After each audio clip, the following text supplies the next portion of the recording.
In 312 AD, the Roman Empire was cracking under civil war, inflation, and disloyal legions, while Constantine marched toward Rome with everything to lose. Near the Milvian Bridge outside Rome, Constantine tied a Christian symbol to Roman shields, turning a forbidden faith into a battlefield message for soldiers. Within months, Rome stopped hunting Christians and started protecting Christian churches, and that single shift began rewriting European politics for the next 1,000 years. This is History and Society, where we explore how systems quietly shaped civilizations, long before people understood what was happening. Part 1. The Dying Empire Looking for Order. By the year 300 AD, the Roman Empire was exhausted with border wars, shrinking trade, and violent succession struggles that made every city fear the next army.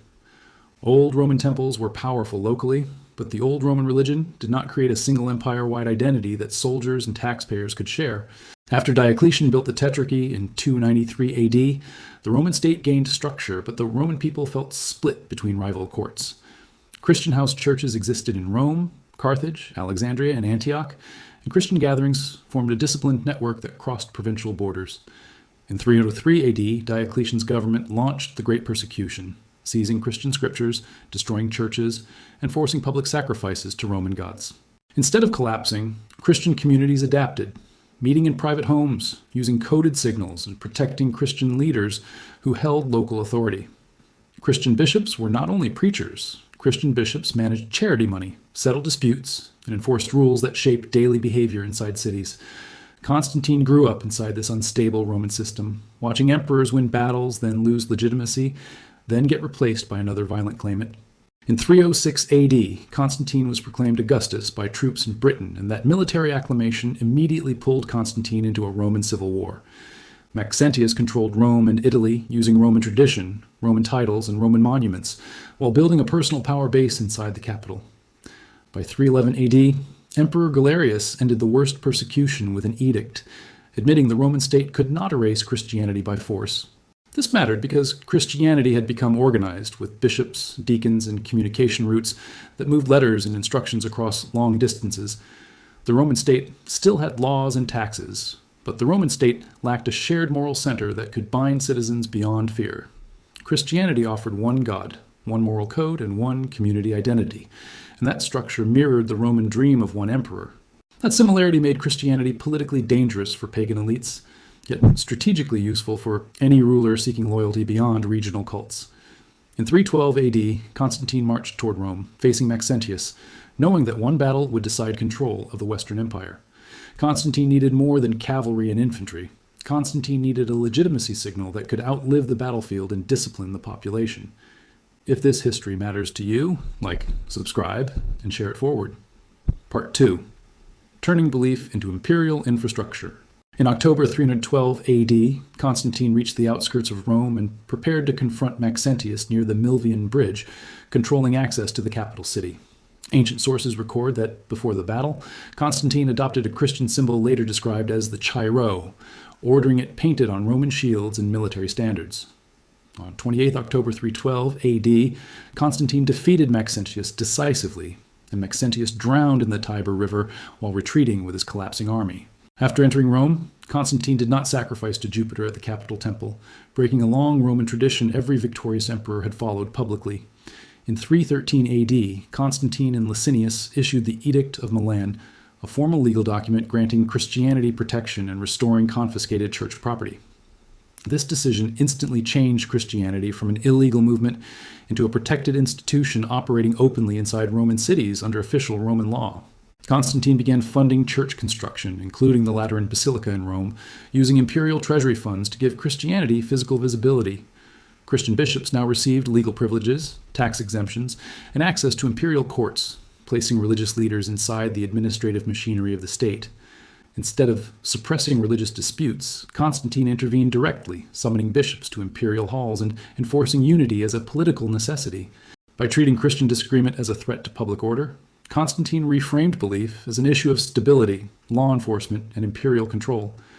In 321 AD, Constantine declared Sunday a public day of rest, aligning Roman civic calendars and work schedules with Christian worship practices.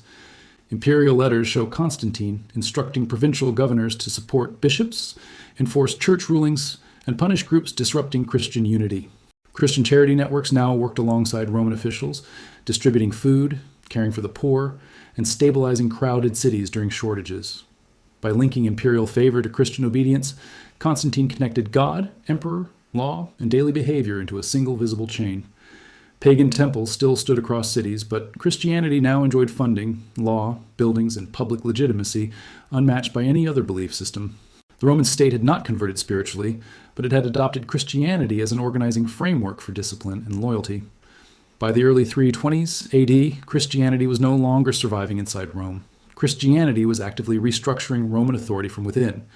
For more stories about power and belief, subscribe and share this episode. Part 3. Locking the System and Changing the World. In 325 AD, Constantine summoned Christian bishops from across the empire to the city of Nicaea, using imperial authority to solve religious division centrally. The Council of Nicaea met inside an imperial hall, where bishops debated doctrine under the presence and pressure of Roman state power. Constantine did not argue theology, but Constantine demanded unity, because divided belief threatened public order and imperial stability across provinces. The Nicene Creed emerged as an official statement, and Constantine enforced acceptance through exile, confiscation, and removal of dissenting bishops. For the first time, religious disagreement carried state punishment, merging belief enforcement with Roman law and administrative power. After Nicaea, bishops became regional managers of belief, operating churches like administrative units connected directly to imperial authority. Constantine continued building massive churches, including Old St. Peter's Basilica in Rome, transforming Christian worship into public imperial architecture.